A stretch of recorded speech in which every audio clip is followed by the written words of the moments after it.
কেননা কিয়ামতের দিন আমাদেরকে প্রত্যেকের ব্যাপারে প্রশ্ন করা হবে যে আন উমরিহি ফিমা আফনা, আল্লাহ তাআলা যে তোমাদেরকে একটি হায়াত দিয়েছিলেন, এই হায়াতি কাজটা তোমরা কোন পথে ব্যয় করেছো। প্রিয় উপস্থিতি, যদি কিয়ামতের দিন আমরা এই প্রশ্নে হেরে যাই তাহলে কঠিন জাহান্নাম ছাড়া উপায় নাই। এজন্য আসুন, যারা শিক্ষাবিদ আছেন, শিক্ষার ক্ষেত্রে আমরা যেন নৈতিকতা শিক্ষার সাথে সাথে দেশ গড়ার জন্য আমরা কাজ করতে পারি। সাংবাদিক ভাইরা যারা আছেন, আমরা সাংবাদিকদের পেশার ক্ষেত্রে যেন আল্লাহর সন্তুষ্টি অর্জন করতে পারি।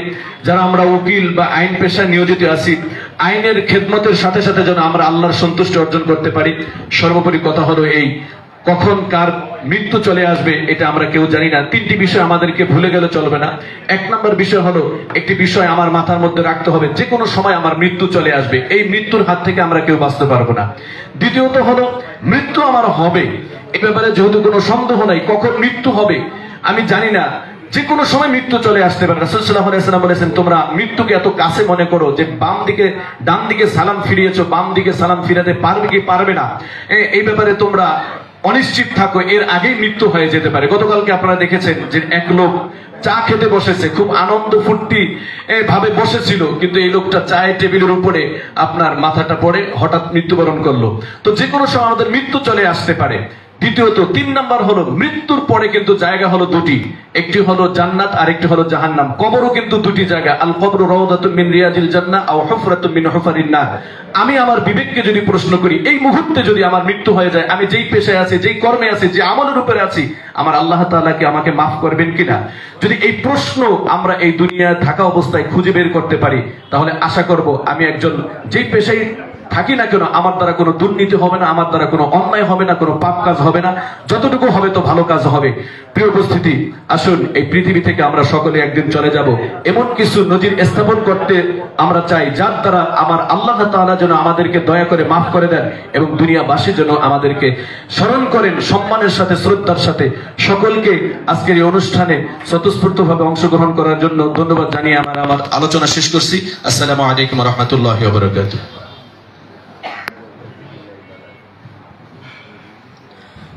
জাযাকাল্লাহু খাইরান। ইসলামী যুব আন্দোলন বাংলাদেশ শরীয়তপুর জেলা শাখার আজকের এই বিশেষ ইফতার মাহফিলে অনুষ্ঠানের পর্যায়ে বিশেষ অতিথির সংক্ষিপ্ত আলোচনা নিয়ে মঞ্চে আসছেন মুফতি ফেরদাউস আহমদ। মুফতি ফেরদাউস আহমদ, সদর দ্বীনী সংগঠন শরীয়তপুর জেলা শাখা।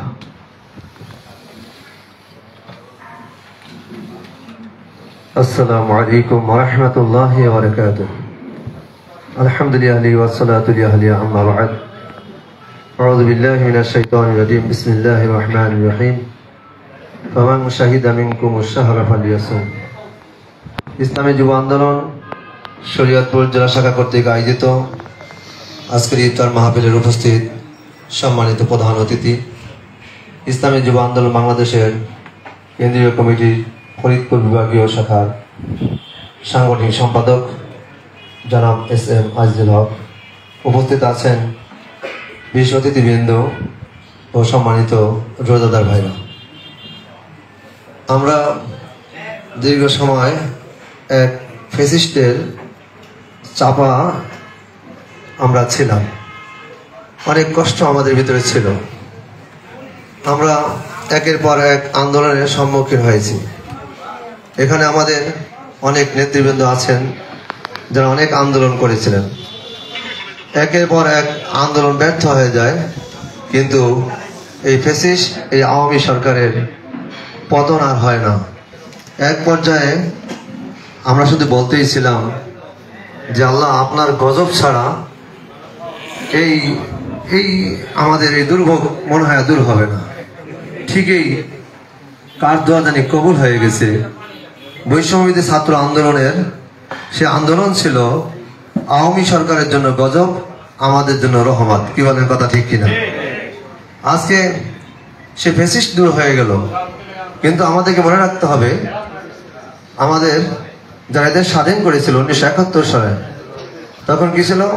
স্লোগান ছিল সাম্য, মানবিক মর্যাদা, সামাজিক ন্যায় বিচার যেন প্রতিষ্ঠিত করতে পারি।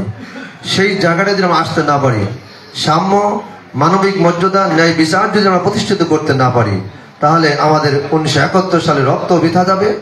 আর এই জুলাই আগস্টের 24-এর এই রক্ত বিধাত। এজন্য আজকের যুব আন্দোলন থেকে এই ইফতারের পুরো মুহূর্ত সময় দোয়া কবুলের সময় একটাই দোয়া, যে আল্লাহ আমরা যেন সাম্য, মানবিক মর্যাদা এবং সামাজিক ন্যায় বিচার যেন প্রতিষ্ঠিত করতে পারি, শহীদের রক্তের সাথে যেন বেইমানি যেন না হয়, এমন একটা দেশ যেন আমরা গঠন করতে পারি, এমন একটা শাসক যেন দেশে আমরা প্রতিষ্ঠিত করতে পারি, সেটাই থাকবে এই মুহূর্তে আল্লাহর কাছে দোয়া। জনগণের অধিকার, জনগণের মৌলিক অধিকার, দেশের উন্নয়নে কাজ করতে পারি। আমরা রাজনীতিকে যারা পেশা যেন না বানাই, পেশা যারা রাজনীতিকে ব্যবসা করে খায় এদেরকে দেশ থেকে দূরীভূত করতে হবে। আল্লাহ সবাইকে তৌফিক দান করেন, আমিন। ওয়া আলাইনা ইল্লা বালাগ। সবাই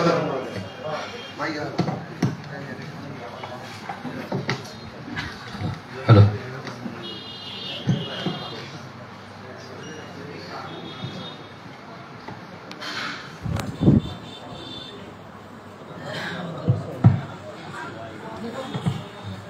আলহামদুলিল্লাহ, আলহামদুলিল্লাহ, হ্যালো, আলহামদুলিল্লাহ। ইসলামী যুব আন্দোলন বাংলাদেশ শরীয়তপুর জেলা শাখার আজকের এই ইফতার মাহফিলে বিভিন্ন রাজনৈতিক সংগঠনের নেতৃবৃন্দ উপস্থিত হয়েছেন ওলামায়ে কেরামগণ, শিক্ষাবিদ, সাংবাদিক এবং গুণীজনরা। সময়ের স্বল্পতার কারণে আমরা সকলকেই বক্তব্যের সুযোগ দিতে না পারায় ইসলামী যুব আন্দোলন শরীয়তপুর জেলা শাখা আন্তরিকভাবে দুঃখ প্রকাশ করছি। আরেকটি বিষয় হলো, আমরা যার যার সেক্টর অনুযায়ী আমরা বসার আসন নির্ধারণ করেছি, অতএব এখানে সামন পিচ কোনোটাই নেই, সবটাই সামন, শুধুমাত্র ডাইসটা এখানে এসে বক্তব্য দিবে এটা। আলহামদুলিল্লাহ, এই পর্যায়ে প্রধান অতিথির গুরুত্বপূর্ণ আলোচনা নিয়ে মঞ্চে আসছেন ইসলামী যুব আন্দোলন বাংলাদেশ কেন্দ্রীয় ফরিদপুর বিভাগ সাংগঠনিক সম্পাদক SM মাওলানা আজিজুল হক।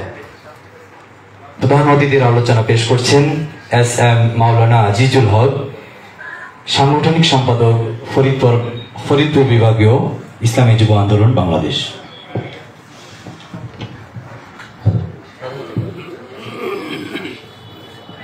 السلام عليكم ورحمة الله نحمده ونصلي على رسوله الكريم أما بعد فأعوذ بالله من الشيطان الرجيم بسم الله الرحمن الرحيم قد أفلح من زكاها وقد خاب من دساها اللهم صل على محمد وعلى آل محمد।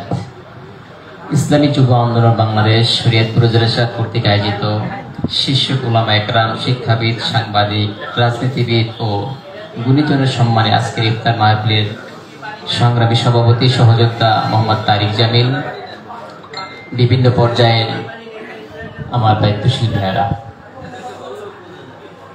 ওমর রাদিয়াল্লাহু তাআলা আনহু যখন রাষ্ট্রপ্রধান হলেন, মসজিদে নববীতে বসে এদিন আলোচনা করতেছিলেন, বলতেছিলেন যে আমার এমন কিছু সহচর আছে, সহযোদ্ধারা আছে, কিছু দায়িত্ববান ব্যক্তি আছে যারা খুব আমানতের ব্যাপারে খুব কঠোর।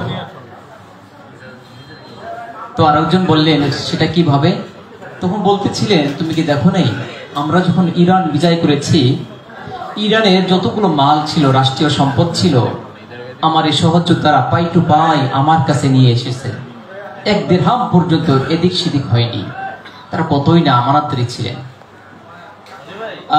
আলী রাদিয়াল্লাহু তাআলা আনহু পাশ থেকে বলতেছিলেন, হে আমিরুল মুমিনিন, রাষ্ট্রপ্রধান, এটা আসলে আমার কাছে কেমন যেন মনে হচ্ছে আপনার সহযোদ্ধা যারা আছেন তাদের কৃতিত্ব না, এটা আপনারই কৃতিত্ব। কিভাবে?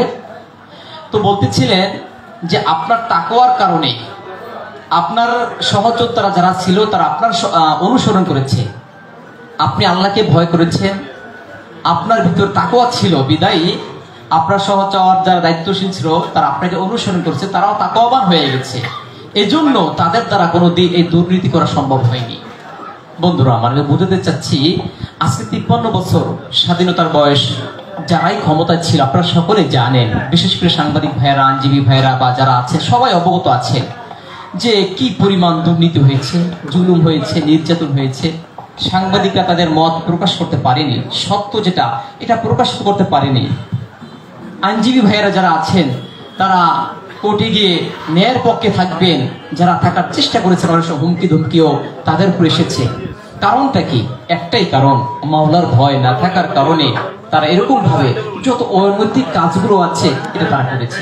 যারাই ক্ষমতা ছিল 53 বছরে তারাই দুর্নীতি করেছে, তারাই অপকর্ম করেছে, যত খারাপ কাজ আছে তারা এটা করেছে। আমরা কি এটা এভাবেই দেখতে চাই? না, আমরা আর দেখতে চাই না। 5 আগস্টের পরে যে সংগ্রাম, সেই যে গণ অভ্যুত্থান হয়েছে, এর মাধ্যমে আমরা এটাকে কবর রচনা করতে চাই। আমরা চাই একটা ইনসাফপূর্ণ রাষ্ট্র প্রতিষ্ঠা করতে, যেখানে জুলুম থাকবে না, যেখানে থাকবে না চাঁদাবাজি, টেন্ডারবাজি, ধর্ষণের সেঞ্চুরি, এরকম কিছু থাকবে না, যেখানে থাকবে প্রতিটা মানুষ তাদের অধিকার নিশ্চিত করবে। এটা পারে একমাত্র ইসলাম। ইসলামই একমাত্র মানুষের অধিকার, প্রতিটা মানব জাতির অধিকার আদায় করতে, নিশ্চিত করতে। এর বাহিরে অন্য যত তন্ত্র মন্ত্র বলেন, এটা তার আদৌ সম্ভব না। আপনি বলবেন গণতন্ত্র, না। সমাজতন্ত্র, ধর্মনিরপেক্ষতাবাদ, জাতীয়তাবাদ, না, হবে না। যেখান থেকে গণতন্ত্র উৎপত্তি, আপনি যদি তাদের দিকে তাকান, সেখানে ইনসাফ নেই, সেখানে আছে জুলুম, নির্যাতন। একমাত্র ইসলামই পারে আপনাকে আমাকে স্বাধীনতা নিশ্চিত করতে। ভাইয়ের আমার, আপনি বলতে পারেন, হয়তো আপনি আমাকে প্রশ্ন করতে পারেন, এটা কি এই দেশে সম্ভব? হ্যাঁ, এই দেশে সম্ভব। কিভাবে? আপনারা জানেন যে ইউনিয়ন পরিষদ বা বিভিন্ন যে নির্বাচনগুলো হয়েছে, কি হয়েছে, কারচুপি কিভাবে হয়েছে, দিনের পর রাতে হয়েছে, জোর জুলুম করে নিয়েছে, আপনারা সবাই জানেন। এর ভিতর দিয়েও ইসলামী আন্দোলন বাংলাদেশের পক্ষ থেকে প্রায় 3,500, 4,000, 4,500 ইউনিয়নের মধ্যে প্রায় 3,500 আমাদের প্রার্থী ছিল। 2 ভোট 1 ভোট অনেক জায়গায় প্রার্থী ঘোষণা করেছে, এরপরে তারা নিয়ে গেছে, আপনারা জানেন, ক্ষমতার বলে। তো যেগুলি আমাদের চেয়ারম্যান হয়েছে, আলহামদুলিল্লাহ, সেখানে ওই এলাকা জনগণের অধিকার ফেরত পেয়েছে। এই জন্য পরবর্তীতে নির্বাচন হওয়ার পরেও প্রত্যেকটা ইউনিয়নেই আমাদের চেয়ারম্যান আবার বিজয় হয়েছে। কারণটা কি? একটাই কারণ, যে ওই ইউনিয়ন যে চেয়ারম্যান ছিলেন, ওই এলাকায় যত জনগণ ছিল তাদের অধিকার তারা ফিরিয়ে দিয়েছে। শুধু একটা উদাহরণ বলি, আমি চরমনের কথা একটা বলি। দেখেন, চরমন একটা ইউনিয়নের নাম, সেখানে হাত পাকার চেয়ারম্যান বিজয় হয়েছিলেন। পরবর্তীতে নির্বাচনের সময় ইসলামী আন্দোলন আমির মোহতারাম পীর সাহেব চরমনাই, তিনি বিশ্বাসের হাট এক দোকানদারকে বলতেছিলেন, হিন্দু, যে দাদা আপনারা তো আমাদেরকে ভোট দিবেন না। তো হিন্দু মশাই বলতেছেন, কেন? তো পীর সাহেব হুজুর বলতেছিলেন যে আমরা তো তেমন কিছু করতে পারিনি। তো হিন্দু বেচারা কি উত্তর দেয়, যে হুজুর, আপনারা 5 বছর এই চেয়ারম্যানের দায়িত্ব পালন করার কারণে আমাদের ঘরের দরজায় খিল দেওয়া লাগে নাই। এর চাইতে আর আমরা কি চাই? যেখানে চুরি নাই, ডাকাতি নাই, যেখানে কি কোনো জুলুম বলতে কিছুই নেই, আমরা এর চেয়ে আর কিছুই চাই না।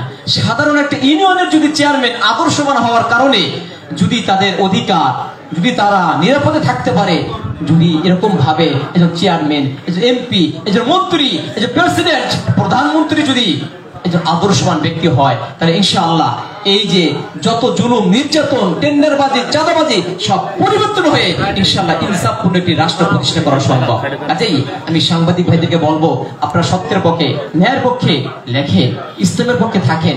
আপনি তো মুসলমান, আমিও তো মুসলমান। শুধু আমাদেরই দায়িত্ব খেলাফতের রাষ্ট্র প্রতিষ্ঠা করা, তাই নয়, আপনারও দায়িত্ব। কারণ আল্লাহ তো বলেছেন, ইন্নী জাইলুন ফিল আরদি খলিফা, তোমরা আমার প্রতিনিধি। আপনাকে আমাকে আল্লাহ তাআলা উদ্দেশ্য করে বলেছেন, তোমরা আমার প্রতিনিধি। এর কাজটা কি? আল্লাহ অন্য আয়াতে বলতেছেন, ওয়াকাতিলুহুম হাত্তা লা তাকুনা ফিতনা ওয়া ইয়াকুনা আদ-দীনু কুল্লুহু লিল্লাহ। শোনো, এই আমার প্রতিনিধিরা, তোমাদের কাজ হলো গিয়া তোমরা আমার রাস্তায় ওই পর্যন্ত চেষ্টা করবা, সংগ্রাম করবা, যতক্ষণ পর্যন্ত সমাজে ইসলাম বিরোধী ফিতনা যা আছে সব মিটে না যায়, এবং ওয়া ইয়াকুনা আদ-দীনু কুল্লুহু লিল্লাহ, আমি আল্লাহর বিধান প্রতিটা সেক্টরে বাস্তবায়ন না হওয়া পর্যন্ত। ভাইয়ারা আমার, সাংবাদিক ভাইয়েরা, বন্ধুরা, আইনজীবী ভাইয়েরা, বিভিন্ন পর্যায়ে দায়িত্বশীল ভাইয়েরা, এই দায়িত্ব কিন্তু আপনার আমার সবার। কাজে আসুন আমরা ঐক্যবদ্ধ হয়ে আমরা ইসলামের পথে, ন্যায়ের পথে, আল্লাহ এবং রাসূলের আদর্শ বাস্তবায়ন করার জন্য আমরা চেষ্টা চালিয়ে যাব। আল্লাহ তাআলা আপনাকে, আমাকে, সবাইকে এই দায়িত্ব পালন করার তৌফিক দান করুন। আমিন। ওয়া আখিরু দাওয়ানা আনিল হামদুলিল্লাহি রাব্বিল আলামিন। আসসালামু আলাইকুম ওয়া রাহমাতুল্লাহ। স্যার মারা গেছে।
আলহামদুলিল্লাহ, সম্মানিত উপস্থিতি, আপনারা আমাদের দাওয়াতে সাড়া দিয়ে এসেছেন, এজন্য আমরা আবারও আপনাদের কৃতজ্ঞতা প্রকাশ করছি এবং ইসলামী যুব আন্দোলন বাংলাদেশ শরীয়তপুর জেলা শাখার পক্ষ থেকে শুভেচ্ছা জানাচ্ছি।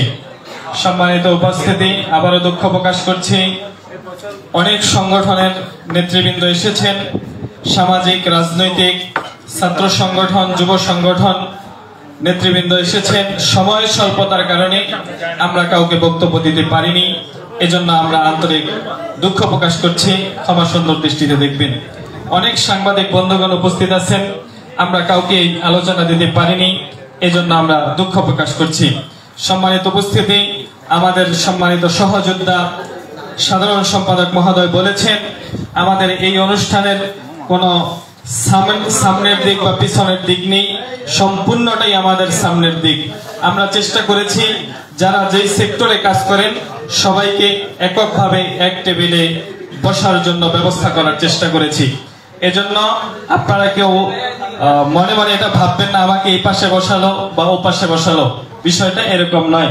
আমরা এজন্য কোনো স্টেজ তৈরি করিনি, আমরা চেয়েছি আমাদের সকল ভাইরা সমান। সম্মানিত উপস্থিতি, এখন আমাদের সামনে দোয়া মোনাজাত পরিচালনা করবেন বাংলাদেশ কোরআন শিক্ষা বোর্ডের শরীয়তপুর জেলা শাখার সম্মানিত সভাপতি মাওলানা এস.এম. লোকমান বিন সালেহ।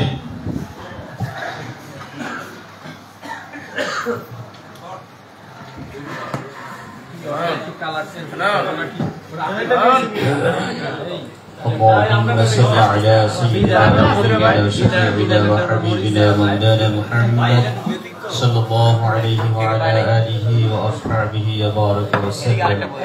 اللهم صل على سيدنا محمد النبي الأمي وآله وأصحابه وبارك وسلم تسليما.